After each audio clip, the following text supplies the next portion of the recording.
what are the levels of conditioning that keep us from knowing, feeling, sensing, and living this higher destiny path?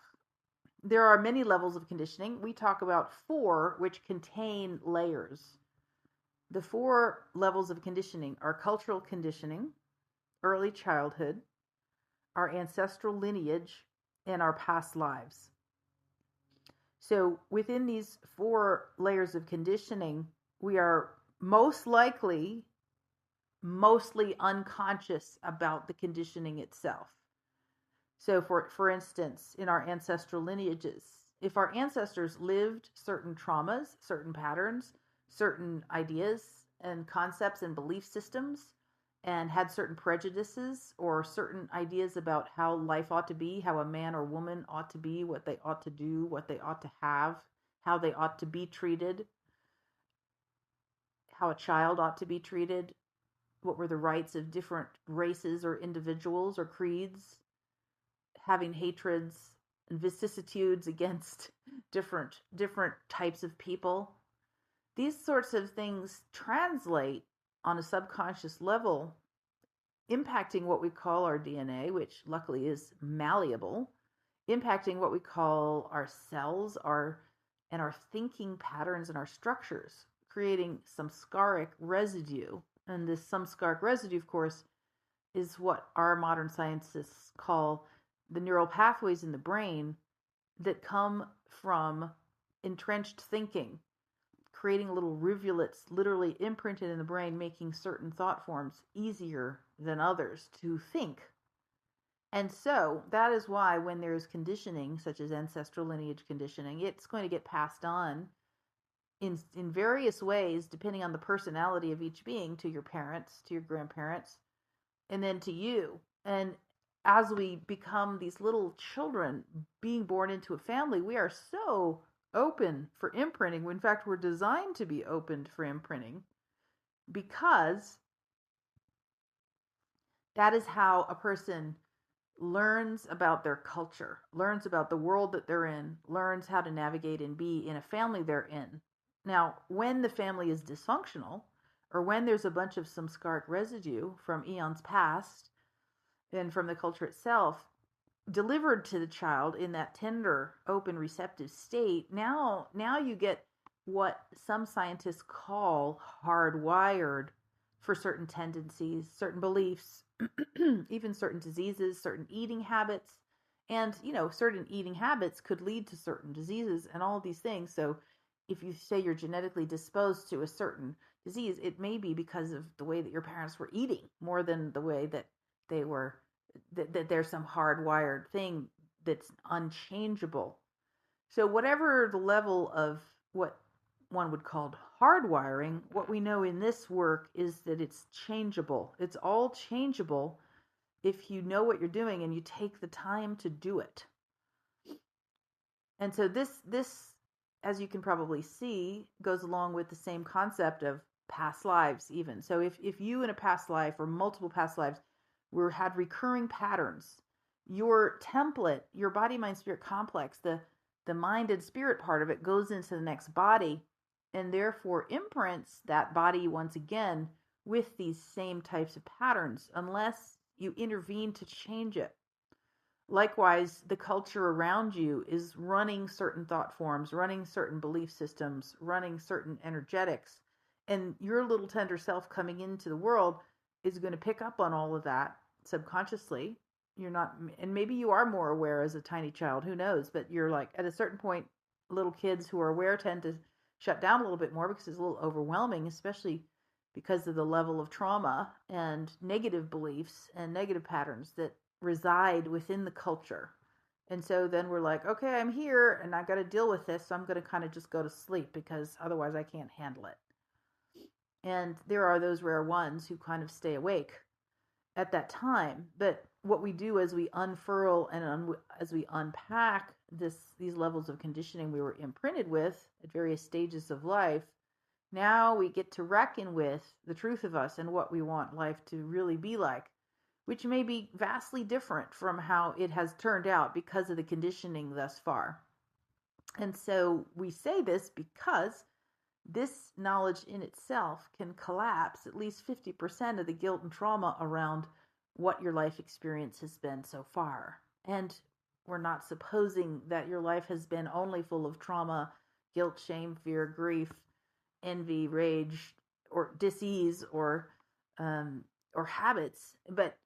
Because we're sure that there are many positive experiences in life, many positive experiences in life, many good things about the world, many great common belief systems that are truly supportive of everyone's life stream. And yet, there have been situations which have repeated themselves through all these layers of conditioning and sort of got locked onto and repeated and passed on by those who didn't know any better because they didn't have the tools. They weren't given the healing. They were actually told to be afraid of certain things like alternative healing and things like this through the eons or through different religions. Whereas the truth in these scriptures and in these religions actually harken back to the very truths that we're talking about here. So that's where the misinformation and disinformation came into a lot of the religious tribes and sects and whatnot. And so that's why my early teacher always told me, look for the needle in the haystack, because regardless of which religion you might be studying or what line of thought or school of thinking you might be looking at to try to piece together the real history of the earth and find out who you really are and find out what's really going on here, there's going to be needles in the haystacks. And so for my part, I have a deep love of ancient history and studying, and I often do find the needles in the haystack that relate to each other. When you start finding patterns in this, you can start to piece together what was actually going on. And that's a whole other wormhole that I don't usually talk about. However, the purpose of digging in and doing this has to do with helping us calibrate back to who we really are and what we really are meant to be doing on the planet. And so what do you do about it when you realize, well, there is junk in my trunk. My trunk is full of junk from all of this conditioning, from all these layers. And no wonder I've been having the experiences that I've been having in life of frustration or repeated patterns or not being able to get ahead in certain areas or certain blockages and things like that. So the first thing that happens is compassion for the self. Compassion for the self. Unconditional love comes in from that. And we say, all that is as it is because it is. It just is that way. This is how it has been created by multitudinous beings over periods of time. And now we're the inheritors of those patterns. So we accept the truth of that. And coming out of resistance from it and accepting the truth of it is a relief. We're not pushing against it or making it wrong. We're not harming ourselves or beating up on ourselves or judging ourselves for being the recipients of these patterns. Perhaps if we have done it in the past, we start to wind our way out of judging ourselves for where we are. We come to see that everything actually is just perfect. The law has been chugging along. That which goes out comes back. The law has been working perfectly. It's just been working on the samskaric residue that has been left to us by our ancestors, ourselves in past lives, our culture, and our early childhood. So we come to peace with that, or we grieve it, depending on what's arising for any given person, right? We accept it as it is. We love it. And from that place of loving acceptance, healing can truly begin. If we encounter any resistance, we love the resistance. We fold back the layers until we get to the point of total self-love and unconditional acceptance of how we have been conditioned. And from that place, now we can actually begin to change it. Because when there is resistance, judgment, pushing against, and making wrong, it is very difficult to unpack and unpeel those layers. You've got to deal with that judgment and that resistance first in the same loving, non-judgmental way. And now we get to the place where as the layers peel back, the light within us, which we might call our true essence, that spark of spirit that never left source consciousness, that never has done anything other than be itself, which is the pure essence of the divine. Now we can begin to communicate with that part. We can begin to hear its still small voice. We can begin to feel into it and receive information, guidance, intelligence, wisdom, vision from that point of view of that original spark essence. And then we can begin to utilize those codes to craft a life here, even amidst and amongst all the conditioned aspects, even amidst and amongst all the dysfunction or all the conditioning that others are living out around us and that we're beginning to break through because of the nature of our creatorship, because of the nature of our endowment from that prime creator, that source before all sources, that creator before all creators, that essence before all essences from which everything came and to which everything returns, that great mystery. And we rely upon it. We learn how to rely upon, tune in with, and be blessed by this all good, this great mystery, this ineffable source, this suchness, this tathagata, that which is. And as we rest upon, rely on, and fling ourselves into, and become at one with this source, atoned, at one, then we experience these things that have been called redemption, or that we in this work call recalibration. It's a reorganization. It's a redistribution of knowledge, wealth, and wisdom within the essence of the self that can then begin to outpicture as a life of your dreams, as a life of the truth of you, which may seem miraculous or may seem a distant hope at certain junctures, but which truly is the promise of that source creator within us from which we come and to which we return. The codes of us from that brilliant star within, that spark of the original creator that's our essence, are very unique and also very creative and can be utilized in any given life stream in any number of ways.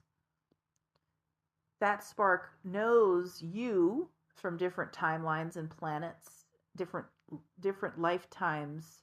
It knows all of your ancestors. It knows how you got to where you are. It knows everything about your current state of conditioning. It knows everything about your world and what's going on with it. It knows all the skills and interests and abilities and resistances and traumas that you've experienced for all these timelines and places and experiences. It knows everything about us. And so it's in its purity, it simply holds us always in that state of unconditional love to which we strive as we begin this healing journey. And so what we do is we actually join what we call our high self, this spark of light, this love field around us, within us.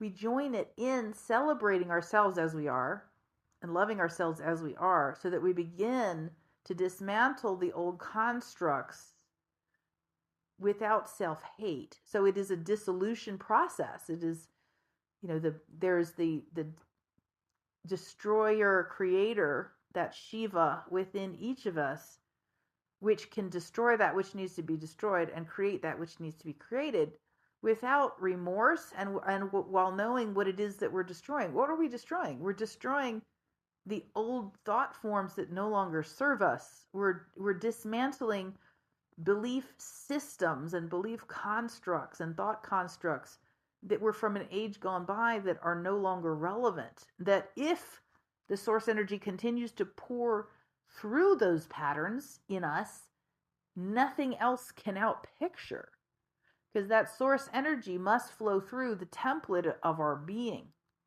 And so if we want to change an outer experience or an inner experience even, what must change first is that conditioning and that patterning that has come from the eons, from more time than we can imagine. Histories of humanity, if you will, in various forms, go back far, far further than most would even dare glimpse. Some of our science fiction shows may begin to reveal this to us, like Star Wars and Star Trek and all these things, are pointing to a history much vaster than what we commonly refer to on Earth. And it's seen as fiction, yet it still pings something that, oh wow, maybe there's more to life. Maybe there's more going on than what we suspected. And so if you can think about millions of years or even hundreds of thousands of years of history of where you came from, your lineage, what's in your DNA, what's in your body, mind, spirit complex, now you can begin to understand why some of these karmic cycles take a really long time to rectify. And when we talk about enlightenment, this is where the masters know that their disciples are going to come to them lifetime after lifetime until this stuff is unpacked, and that it is not going to take just one lifetime. And so we begin to make peace with that fact, and we begin to simply return to doing the work. And we're in this particular lifetime, those of us on what we might call a spiritual path, who are seeking to know the truth of ourselves, who are seeking enlightenment, who are seeking our true divine purpose, who are seeking reunion with that essential essence, we can rest assured and know that all is well, as we are on the right track. And we are healing timelines. We are collapsing energetics. We are dissolving old belief systems at quite a pace in this lifetime. And I'm getting chills all over my body as I say this, meaning that the guides and the masters are saying, yes, this is true. I'm even getting tears, a bit of tears in my eyes, that we are onto it. We have accumulated enough knowledge and wisdom. We have come across enough of these healing practices and these ways and these spiritual tools and techniques, and this, most importantly, just this desire for surrender to that divine within us, that we are onto it, and we can rest assured that victory is at hand. What that means for each one is for each one to know. And yet, the truth is, don't give up. My teacher in my 20s told me, never give up on yourself. Never give up on yourself. And so he was pointing to this conditioning. And when he told me that, I was like, I kind of had a sense of what it meant, but I didn't understand it with the fullness that I understand it now. He was saying, you've been conditioned for so long. Your ancestors have been conditioned for so long. Don't stop. You're going to get through this. You're going to get back to the truth of you. You're going to get back to that essence within you, that spiritual essence that liberates you from all constructs, and yet that simultaneously gives you the wisdom to navigate and guide your life in this particular earth plane timeline, which karma has brought you to, which the compounded momentum has brought you to, plopped you down into that family that you were born in, into that culture you were born in, into that civilization you were born in. How did that happen? Well, it happened from what was in your body, mind, spirit complex. What were you carrying? What were your desires, your hopes, your wishes, your concerns, your traumas, your sadnesses, your griefs? What quotient of darkness and lightness, hope and desire, attachment and wishfulness were you holding within your body, mind, spirit complex when you passed from the last life? That's what brought you to a match, to a certain arena of thought, a certain arena of existence in this timeline. You were a match to it somehow, some way, knowingly or unknowingly, consciously or unconsciously. Like, we don't have to beat ourselves up or blame ourselves or think we were bad people because we hopped into a really negative family or what have you. It had to do with what we have lived before. And this is the same for people who have great prodigal abilities, such as like a child of 3 who can play Mozart's greatest music like just out of his head. These types of things, anything like that, any skill we have, any knowledge we have, any ability we have earned it over these lifetimes. And so this compounded momentum and this law underneath it are neutral in the sense that the good, the bad, the ugly that we would perceive or judge it as is seen as a neutral thing. It's just a thing. It's just a thing. It's just the stuff that happens to be within us, that happens to be informing our experience. And so as we too take that neutral stance, as we step back from our human judgment, which contains emotion, which then drives further those patterns that we're actually judging, we step back from that. We come into what the masters call unconditional love, non-judgment, non-attachment, and we begin to then dismantle the hold that these energetics have over our consciousness.